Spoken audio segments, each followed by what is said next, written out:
Well, damn. Once again, I've fallen to the curse of liking a game, but unfortunately, the devs did not provide the right amount of content to keep the game going. And I'm pretty much talking about Highguard at this point because, eesh, was finally enjoying the game, having fun, and honestly, from other people's perspective, yeah, the game was pretty lacking, but I'm the same person that plays Killing Floor 3, and it's one of those games where you don't play a lot. You just kind of play it as kind of like an off game, like an appetizer to before you play your main game. And honestly, that's what this game felt like. I was trying to describe it to my friends as like an MOBA FPS, but they didn't really add anything to actually make it a MOBA. It felt more like just a hero shooter merged with a bunch of other games, but because I didn't want to download so many games to play each one of those categories individually, Highguard kind of helped with just, if I wanted to play Rainbow Six Siege, Overwatch, and maybe a little bit of Apex Legends all in one, I just play Highguard. But I guess not many people share that same mindset as me. As a result, the game's shutting down. I mean, at first, the signs were kind of there, from them going to having such a big, prominent team to a skeleton crew, and then, them losing funding, not retaining enough players. Then the news hit that the game's shutting down next week, which, ouch. They finally added a skill tree, which did add some replayability. As you level up, you start earning points. You start, you work on a build that fits your play style.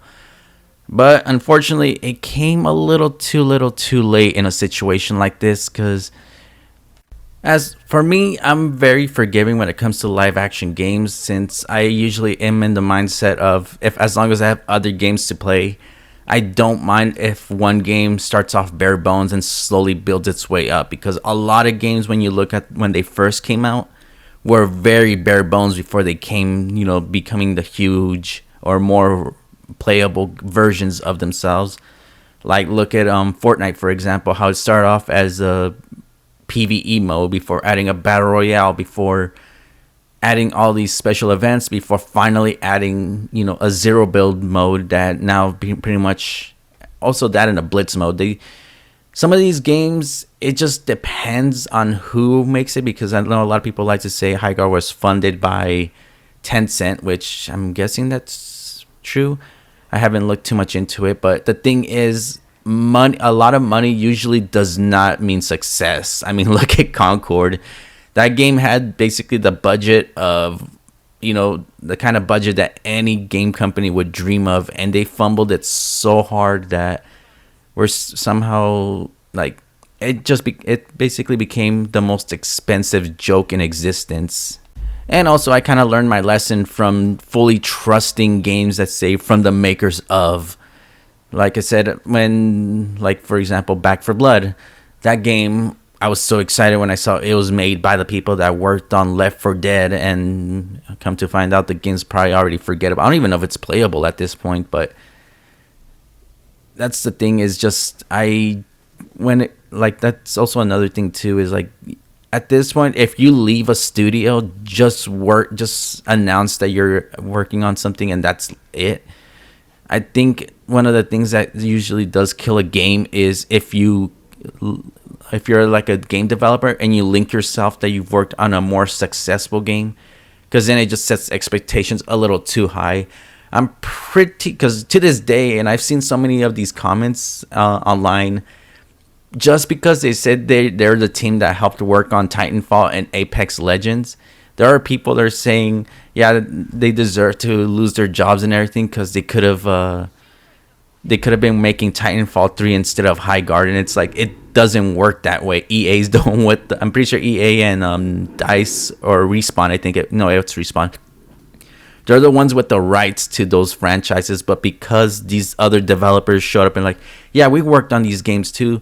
Some people don't put two and two together, or don't realize how game IPs work, that they're just going to assume, oh, they could have easily made a Titanfall 3, but they didn't. They made some random slop game, and it's like, these people have to kind of build a new franchise from the ground up, because they're not linked with those more noticeable IPs, but again, because they kind of shot themselves in the foot, because when you link yourself to a more successful game and you underperform, it kills your next game. Where once you know get the hang of it and you learn, because like I said, I'm pretty sure this is their first game. I don't expect them to fully shut down. Probably just treat Highguard like a learning experience. Just learn what worked, learn what didn't. Maybe instead of merging so many different gaming categories, they could have started with one, and as the game grew, they start implementing more. Like here, they could have like, as much as I hate battle royales, how big this map is,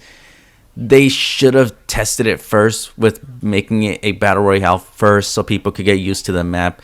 Then introduce a siege mode, and then start adding more players to it. Like, that's one of the things. They could have just like built it brick by brick instead of throwing so many modes or so many game categories into one and basically confusing the player base of what the game's identity is.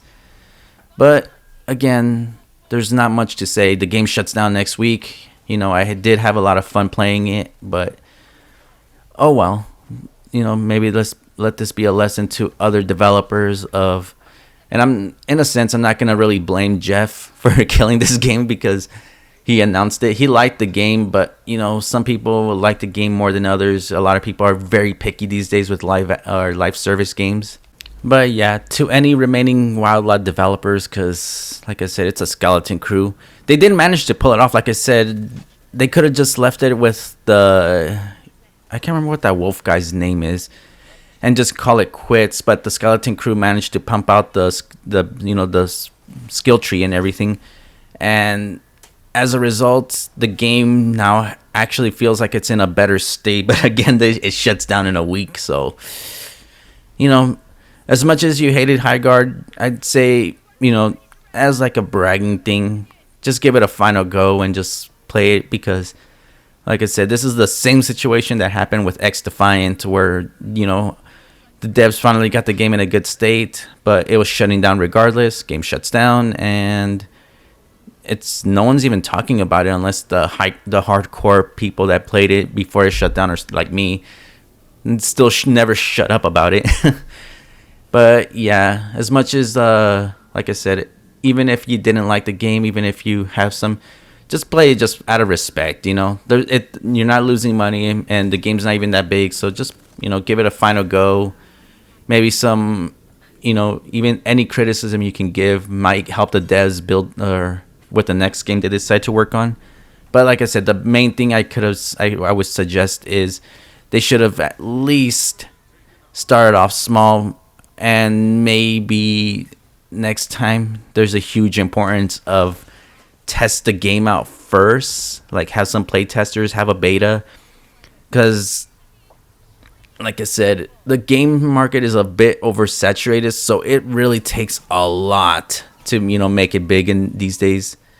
Again, I wish them luck in their next project. And, I had fun while this game lasted. And yeah, that's pretty much all I'm going to say. If you enjoyed this video, leave a like, comment your thoughts, whether positive or negative, about Highguard. And until next time, I'll see you later, everyone.